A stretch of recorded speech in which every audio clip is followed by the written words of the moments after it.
Hey, il y a un petit moment, j'ai fait un devoir sur le principe d'inertie. J'ai décidé de vous partager le diaporama parce que je le trouve très joli. C'est parti. Donc aujourd'hui, nous verrons le bilan synthétique du principe d'inertie. Ça fait partie du cycle 4, mais aussi un peu du cycle 5. Donc, sommaire. Donc en premier, nous verrons le mouvement et le référentiel. Vite fait, c'est un petit rappel. Puis les principes d'inertie. Ensuite, l'inertie face à la friction. Et enfin, un exemple pour illustrer tout cela. Nous terminerons avec un quiz pour tester vos connaissances. 1. Mouvement et référentiel. Donc un référentiel, c'est l'endroit où l'on observe une position, une trajectoire et ou une vitesse. Il est dit galiléen si le principe d'inertie est vérifié sur le système. La force est une action sur l'objet, elle peut être à distance ou de contact. Ça c'est pour un peu plus tard. Pour l'étude du mouvement d'un corps, il faut spécifier 1. Le référentiel, 2. La position et la vitesse initiale, 3. Les forces de frottement appliquées, justement quand je parle de force, 4. L'accélération, et enfin 5. Le temps. Mais qu'est-ce que c'est que le principe d'inertie? L'inertie est la tendance d'un objet à conserver son état de repos ou de mouvement uniforme en l'absence de force extérieure. Il s'agit pour l'instant d'une définition très généralisée. Vous aurez plus d'explications dans la prochaine diapo. Donc un peu d'histoire sur l'inertie. Au XVIIe siècle, Galilée a formulé le principe d'inertie, indiquant que les objets en mouvement continuent de se déplacer à vitesse constante en l'absence de force extérieure. Newton l'a ensuite intégré dans ses lois du mouvement, c'est-à-dire la première loi pour lui, établissant ainsi l'inertie comme un concept fondamental. Mais qu'est-ce que ça veut dire inertie? Donc voici une définition plus complète de l'inertie. Un objet au repos aura tendance à rester immobile. Et un objet en mouvement continuera à se déplacer à la même vitesse et dans la même direction, à moins qu'une force externe n'agisse sur lui. L'inertie est liée à la notion de masse. Car plus un objet a de masse, plus il sera difficile de modifier son mouvement. C'est le cas par exemple des bus, qui sont plus difficiles à arrêter que les voitures. L'inertie peut donc être considérée comme la résistance d'un objet à un changement de son état de mouvement dû à l'absence de force ou à des forces équilibrées. L'inertie face à la friction.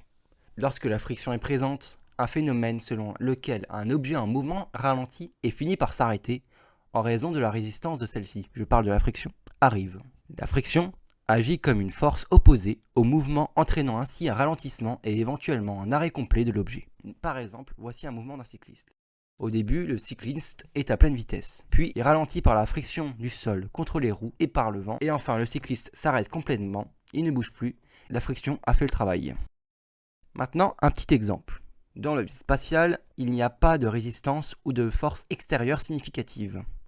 Un objet en mouvement conserve son état de mouvement initial grâce à l'inertie. Si un objet est mis en mouvement dans le vide spatial sans qu'aucune force externe ne soit appliquée, c'est-à-dire le vent, s'il y en a dans l'espace, il n'y en a pas, il continuera à se déplacer à une vitesse constante dans la même direction indéfiniment. C'est parce que l'absence de frottement ou de résistance dans le vide spatial permet à l'objet de maintenir son inertie et de poursuivre son mouvement sans être influencé par des forces contraires. C'est pour cela qu'on évite de perdre trop d'objets dans l'espace, puisqu'ils risquent de partir vers d'autres cieux, on va dire ça comme ça. Les satellites sont un exemple de cette application du principe d'inertie. Une fois positionnés sur leur orbite géostationnaire, ils suivent le mouvement de la rotation de la Terre. Nous allons passer au test de connaissance.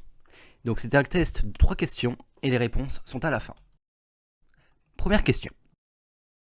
Qu'est-ce que le référentiel galiléen? Réponse A. Un référentiel dans lequel le principe d'inertie est vérifié. Réponse B. Un référentiel en mouvement par rapport à un autre corps.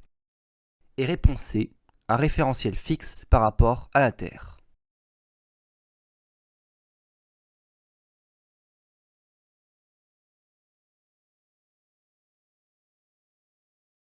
Question 2. Qu'est-ce que l'inertie? Réponse A. La résistance d'un objet au mouvement. Réponse B. La force d'attraction entre deux objets. Et réponse C. L'accélération d'un objet en mouvement.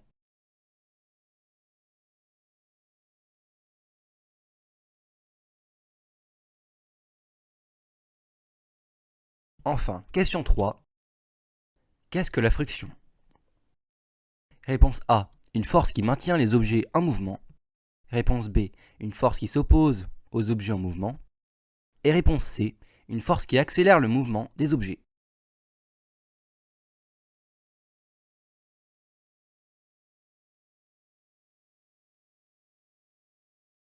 Nous allons passer aux réponses. Donc les réponses, c'était pour la question 1. Qu'est-ce que le référentiel galiléen? C'est un référentiel dans lequel le principe d'inertie est vérifié. La réponse A. Pour la question 2. Qu'est-ce que l'inertie?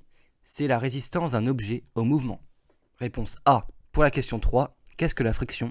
C'est une force qui s'oppose au mouvement des objets. Réponse B. Merci d'avoir regardé cette vidéo, j'espère qu'elle vous aura plu et merci de l'avoir regardé jusqu'au bout, c'est très sympa de ta part. Si tu veux en avoir d'autres qui vont peut-être arriver prochainement, n'oublie pas de t'abonner, de commenter et de lâcher un like. À la prochaine, à plus.